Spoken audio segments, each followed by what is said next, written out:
What if one rookie didn't just change your team, but rewrote the financial blueprint of an entire league? In 2025, a single name became bigger than the game itself: Caitlin Clark. Her arrival at the Indiana Fever didn't just boost ticket sales or spark a few viral clips. It triggered something no one saw coming: a once-in-a-generation explosion that turned social media engagement into real, measurable money. Think about this for a second.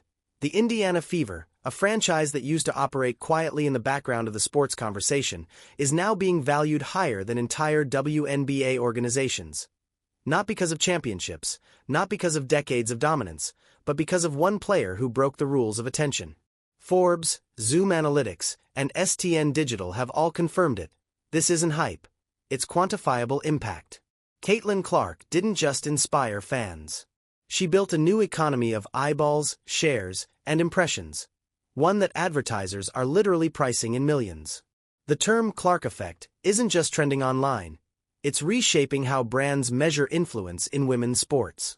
Before she ever touched a professional basketball court, Clark already had what marketing executives call a built-in fan funnel. Every post, every clip, every replay wasn't just content, it was currency. And when she signed with the Fever, that currency started multiplying at an unprecedented rate. We've seen phenoms before: players who dominate headlines, bring short-term buzz, maybe even spark a few sponsorships. But this is something else entirely. What's happening in Indiana is a full-scale shift in how media value is calculated, how players are marketed, and how a league evolves when a single person becomes the algorithm's favorite subject. The craziest part? We're not talking about hypothetical numbers or abstract engagement. We're talking about $55 million in social media valuation. One franchise outpacing the entire rest of the league by a margin so wide it's borderline unbelievable. And that's just the surface.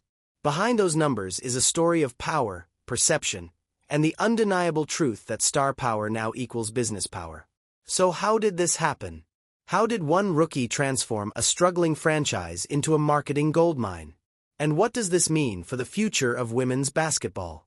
Let's break it down, because once you see the numbers, you'll realize we're not witnessing just a breakout season. We're witnessing a business revolution. When Caitlin Clark was drafted by the Indiana Fever in 2024, expectations were high. But no one, not even the most optimistic analyst, could have predicted what was about to unfold. Clark didn't just enter the WNBA as another talented rookie. She arrived as a global brand.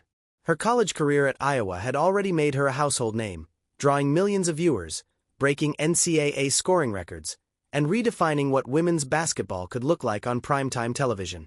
The Fever, on the other hand, weren't exactly in a glamorous spot. Before Clark's arrival, they were struggling with attendance, sponsorships, and national visibility. Their games often flew under the radar, overshadowed by powerhouse teams like the Las Vegas Aces or the New York Liberty. On social media, their numbers reflected the same reality: modest engagement, decent fan loyalty, but nothing that would make advertisers or data analysts turn their heads. That all changed the moment Clark's name was called on draft night. Within minutes, Fever merchandise began selling out. The team's official social accounts saw record-breaking surges in followers. Not thousands, but hundreds of thousands. Overnight, Indiana Fever hashtags began trending across multiple platforms, with fans from every corner of the country suddenly calling themselves Fever Faithful. It was a cultural reset. For years, the WNBA had been searching for that single crossover moment. A player who could bridge the gap between hardcore basketball fans and mainstream audiences. Caitlin Clark was that bridge, and she crossed it faster than anyone expected. Her signing transformed the Fever from a regional team into a global conversation piece. Sponsors noticed immediately. Brands that had never previously considered investing in women's basketball began reaching out. The Fever's front office, once tasked with fighting for attention, suddenly found itself fielding calls from companies eager to be associated with the new face of modern basketball. One insider even admitted that within a week of Clark's draft announcement, the team's partnership inquiries tripled. And that was before she ever played her first professional minute. From a business perspective, this wasn't just a new player joining a team, it was a complete market activation. The Fever had unknowingly recruited not just an athlete, but a walking marketing engine. Clark's presence had already transformed the team's perception from up-and-coming to must-watch. But here's where things got truly fascinating. As the buzz kept building, the league itself began to change. National broadcasters started shifting primetime schedules to feature fever games. Ticket resale prices skyrocketed. And the once quiet arenas of Indiana? They were suddenly packed with sold-out crowds, fans wearing 22 jerseys, waving homemade signs, and chanting Clark's name before tip-off. Still, even with all that momentum, few could have predicted the magnitude of what was coming next. Because while the world saw excitement and hype, data analysts were watching something far more valuable. Engagement metrics rising at a speed never seen before in league history. And when the first official reports came in, those numbers didn't just surprise people. They shattered expectations, rewriting what sports media value could actually mean. They call it the Clark effect, a phrase that started as fan slang but quickly became a measurable phenomenon studied by marketing agencies, data firms, and sports economists. Because what Caitlin Clark brought to the WNBA wasn't just popularity, it was transformation. Almost overnight, metrics that had been stagnant for years began to spike. The WNBA's national viewership jumped by record percentages. Average game attendance surged across multiple arenas, even those not hosting the Fever. But the most striking figure of all came from the digital side. The Fever's engagement rate didn't just increase, it exploded. To put it in perspective, before Clark's debut, the Indiana Fever were near the bottom of the league in social traction. After her arrival, they weren't just leading the league, they were obliterating it. Over the course of one season, their social media interactions grew by over 600%, with every single post, even simple team updates, generating massive reactions. Analysts at Zoom Analytics and STN Digital began running the numbers and realized they weren't looking at ordinary sports data. This was marketing gold. The Fever's online presence had become a case study in viral branding, all built around one athlete whose name was generating billions of impressions without a single paid advertisement. Clark wasn't just posting, she was being posted about. Highlights of her step-back threes, emotional post-game reactions, and even candid tunnel walks became part of an endless content cycle across every platform. YouTube channels dedicated entire playlists to her, TikTok users built compilations that went viral overnight, and sports talk shows couldn't stop analyzing her impact. One executive at a digital media agency called it a phenomenon we usually only see with pop culture icons, not rookies in professional sports. And they were right. Clark had done something unprecedented. She'd turned her personal brand into the WNBA's marketing engine. It didn't stop there. The spike in attention surrounding Clark began to lift other teams too. Opposing franchises suddenly saw their home attendance triple when the Fever came to town. Broadcasters noticed that Clark's games consistently outperformed every other matchup in viewership. Even merchandise from rival teams began selling faster when her name was involved. Proof that she was driving the entire market forward, not just her own brand. But here's what made the Clark effect so powerful. It wasn't just about numbers, it was about energy.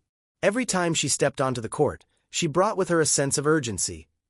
You have to see this factor that algorithms thrive on. And fans responded in droves.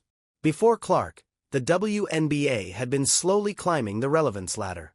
After Clark, it was suddenly in the cultural mainstream, featured on morning talk shows, trending on social media, and commanding corporate attention on a scale never seen before. This wasn't a one-off viral moment. It was a sustained surge. The kind that advertisers dream about. The kind that forces entire industries to take notice. And when the data from the official league report dropped, it confirmed what everyone had been sensing all along. This wasn't hype anymore. It was history. When the official report hit the public, it didn't just make headlines, it broke the internet. The findings from STN Digital and Zoom Analytics revealed that the Indiana Fever's total social media valuation for the 2025 season had reached a jaw-dropping $55.4 million. Let that number sink in for a second. $55 million of organic engagement value, all driven primarily by one player's magnetism. To understand how insane that figure is, consider this. Second place wasn't even close. The Dallas Wings came in at around $8.6 million, followed by the Las Vegas Aces and New York Liberty, both hovering near $7. Those are solid numbers for professional franchises, But compared to Indiana, they look microscopic. We're talking about a $46 million gap between first and second place. That's not competition. That's domination. The methodology behind this report wasn't speculative either.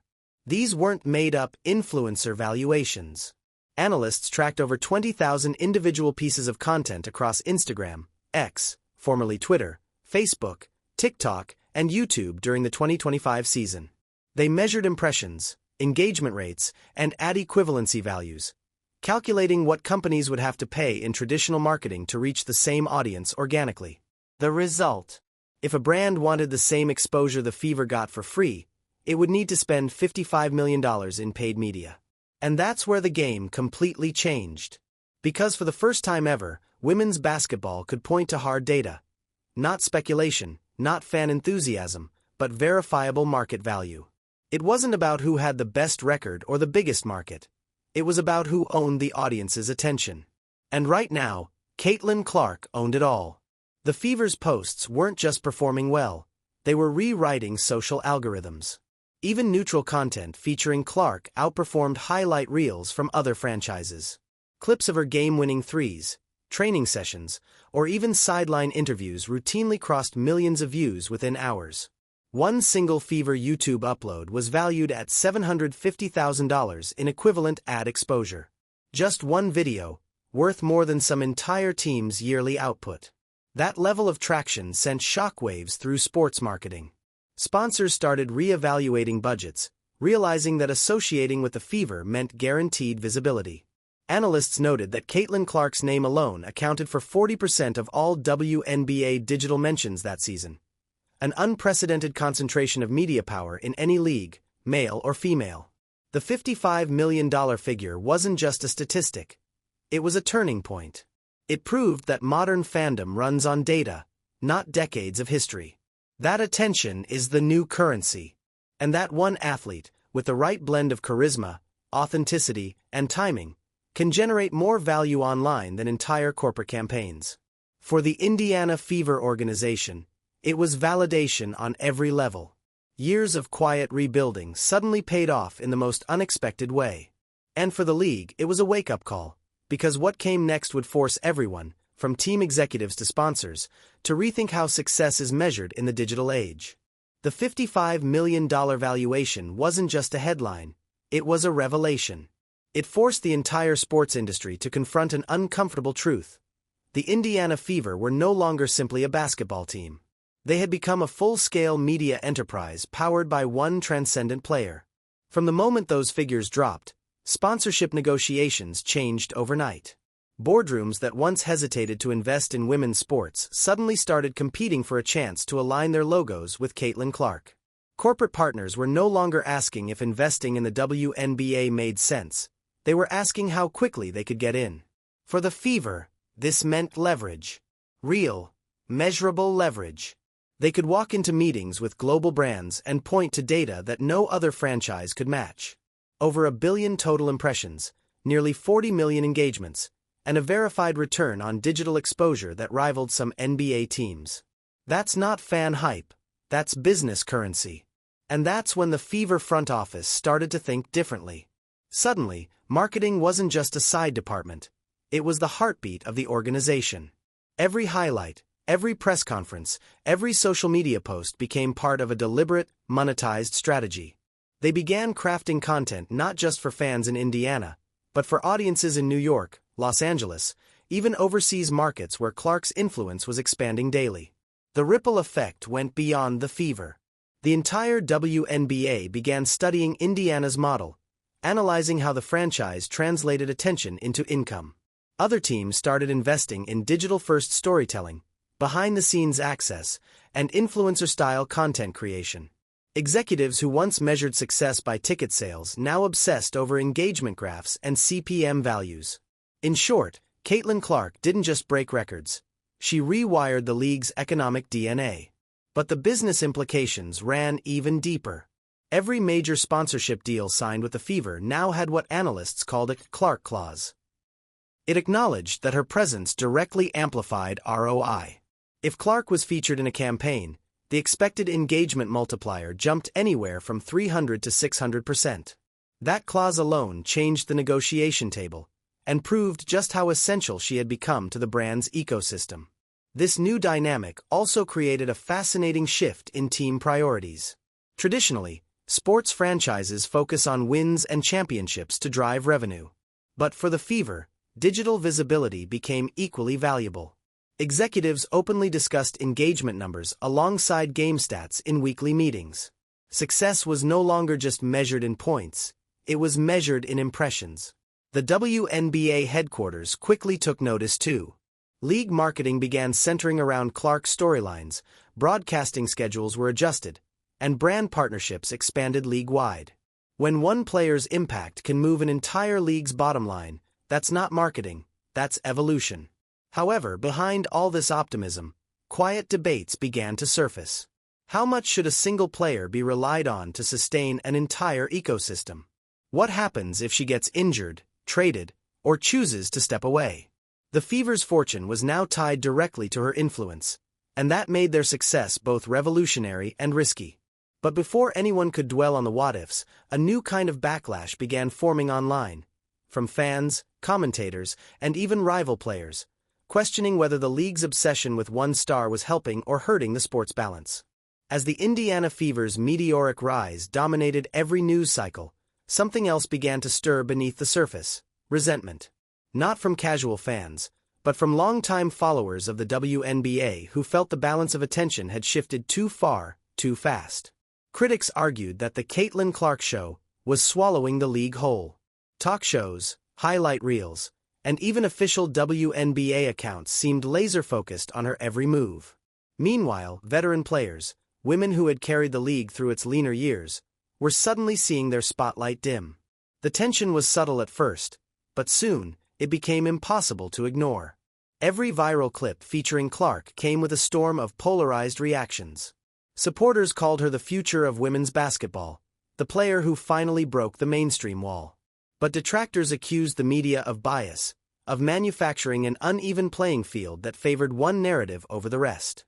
Some analysts even coined a new term for it: the Clark divide. Then came the online wars, endless debates across X, TikTok, and YouTube comment sections. On one side, fans celebrated her as a trailblazer, comparing her impact to LeBron James' early years. On the other, critics accused the league of exploiting her image while neglecting the broader community of athletes who had been grinding in the shadows for years. It didn't help that the data seemed to confirm the imbalance. When one player drives nearly half of a league's total digital engagement, it's hard not to wonder what happens to everyone else. The Fever's dominance wasn't just on the court or on social media, it was redefining what success looked like. And for some, that felt unfair. Inside the league, the atmosphere was complicated. Coaches and executives respected what Clark brought to the table: money, visibility, and mainstream appeal, but they also knew it came at a price. The media's fixation on her meant other narratives struggled to breathe. Even when a different team pulled off a major upset, the headlines somehow found a way to tie it back to Caitlin Clark. The most telling sign of the growing tension came when veteran players began speaking out, some subtly, others directly. They voiced frustration about how years of hard work seemed to be overshadowed by a rookie's spotlight. "It's great that the league's finally getting attention," one player said anonymously, "but it shouldn't come at the cost of everyone else being invisible." Clark herself, to her credit, handled the storm with composure. She rarely addressed the criticism head-on, choosing instead to let her performance speak for itself. Yet even in silence, her influence only grew. Every quote, every reaction, even the ones she didn't give, fueled the conversation further. Meanwhile, sponsors couldn't get enough of her image. Advertisers wanted her front and center. Commentators couldn't stop talking about her. And every time someone tried to change the topic, it seemed to circle right back to Caitlin Clark, proving that controversy, as always, fuels engagement. But here's the irony: the very debates about her dominance only made her more dominant. Each argument, each "she's overrated" post, each think piece about media bias generated millions of new impressions. The Clark effect wasn't just thriving on praise, it was thriving on conflict. And as the league wrestled with how to balance its newfound fame, a more strategic question began to emerge.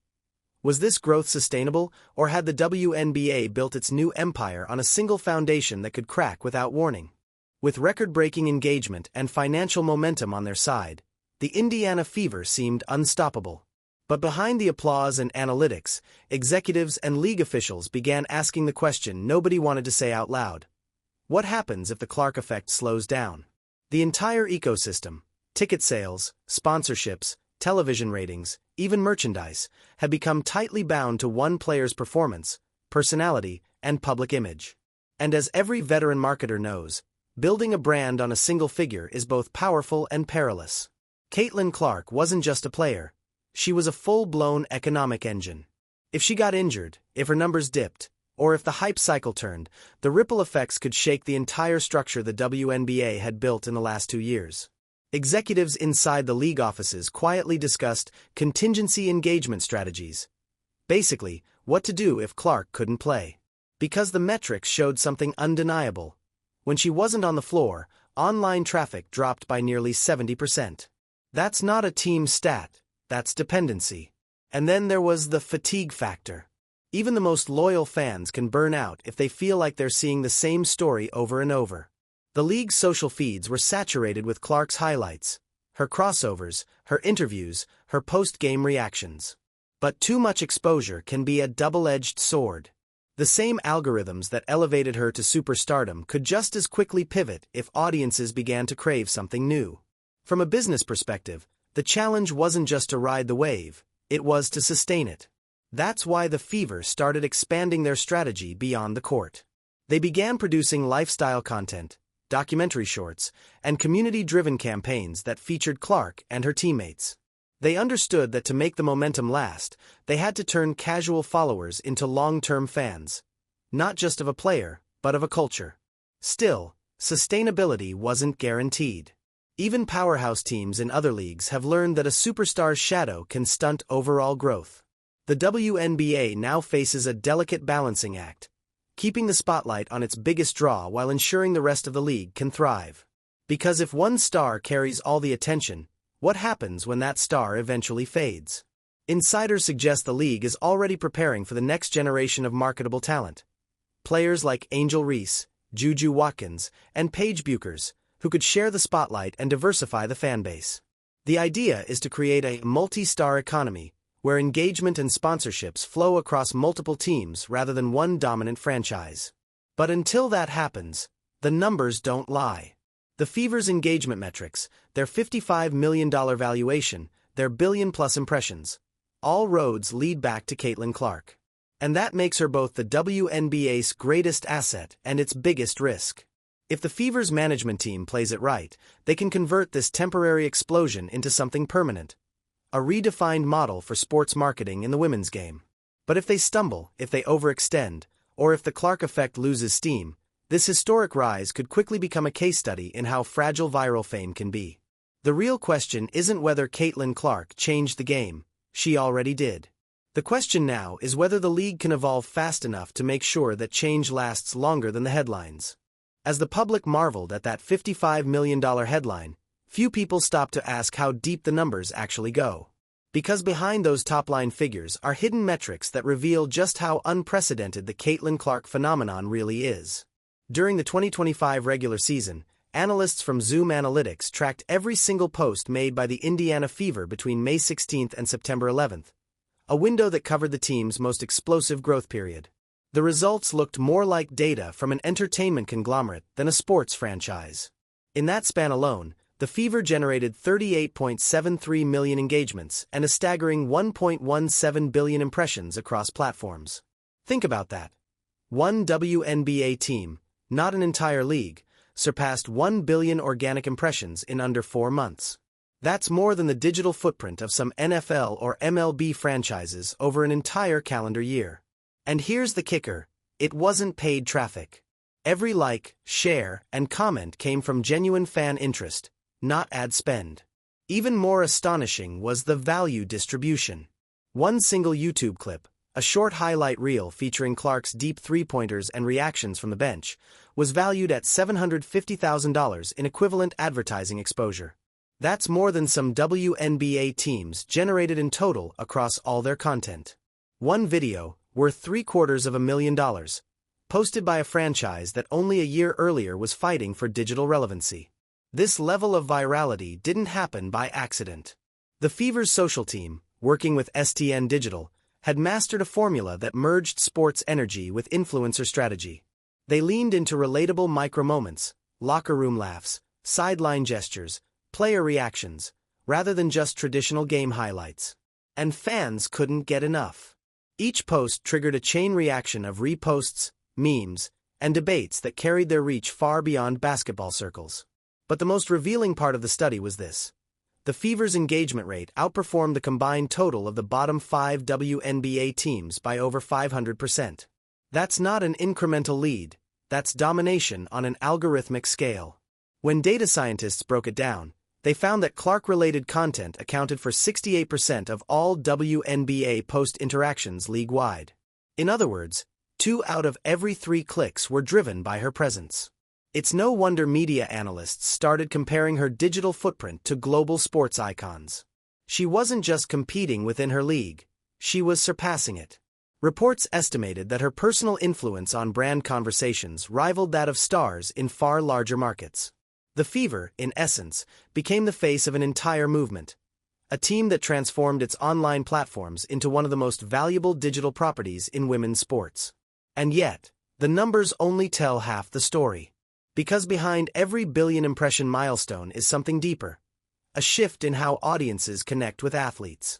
Clark's rise isn't just about statistics, it's about storytelling. Her authenticity, confidence, and relatability turned casual scrolls into active engagement. She didn't just play basketball, she translated it for a digital generation hungry for personality, narrative, and emotional connection. That's what makes this phenomenon so revolutionary. It's not just data, it's a cultural pulse. A new playbook for how athletes can build empires in real time through engagement, emotion, and visibility. The Fever's social dominance isn't a fluke, it's a blueprint. And every league executive, marketing strategist, and content creator is now studying it closely, trying to figure out how to replicate lightning in a bottle. But even with all the analytics, projections, and theories, one truth remains clear. Caitlin Clark isn't just trending, she's transforming what digital value means in professional sports. When the numbers finally settled, one truth stood out. Caitlin Clark didn't just change women's basketball, she redefined the business of sports entertainment. The Indiana Fever's $55 million social media valuation isn't just a statistic for the record books. It's a signal that the way audiences, brands, and leagues measure value has officially shifted. She turned attention into equity, engagement into revenue, and fandom into an economic force. In an era when algorithms decide who wins the visibility game, Clark became the exception. A player who didn't need the algorithm's permission to dominate it. Her highlights aren't just clips, they're currency. Her presence isn't just influence, it's infrastructure. The Clark effect has proven that a single athlete, when authentic and relentlessly watchable, can transform an entire ecosystem. The Fever, once an under-the-radar franchise, now operates like a media powerhouse. Their digital dominance has created ripple effects across the WNBA, reshaping sponsorship models, shifting media strategies, and forcing every executive in sports to rethink what value really means. But beyond the numbers and sponsorships lies something even more important: possibility. Caitlin Clark has shown that women's sports don't need to chase relevance, they can create it. That a player's impact doesn't stop at the buzzer. That cultural momentum can come from authenticity, talent, and connection, not just legacy or league history. As fans, we're witnessing more than a rise. We're watching a transformation in real time. The kind of story that only happens once in a generation, where passion meets opportunity and data finally catches up to belief. And if you've made it this far, you're part of that story. You're not just watching history, you're helping amplify it. Every click, every share, every comment pushes this conversation further, giving women's sports the visibility and respect it has always deserved. So here's what you can do next, not just as a viewer, but as part of this movement. Subscribe to the channel if you want to stay ahead of the curve on stories that go beyond the box score. Like this video so the algorithm knows you value content that dives deeper than the headlines. Drop a comment below and tell us what you think. Is Caitlin Clark's rise a once-in-a-lifetime moment, or the beginning of a new era for women's sports? Because one thing's for sure, this story isn't over. The Caitlin Clark era has only just begun, and the next chapter might be even bigger than anyone expects.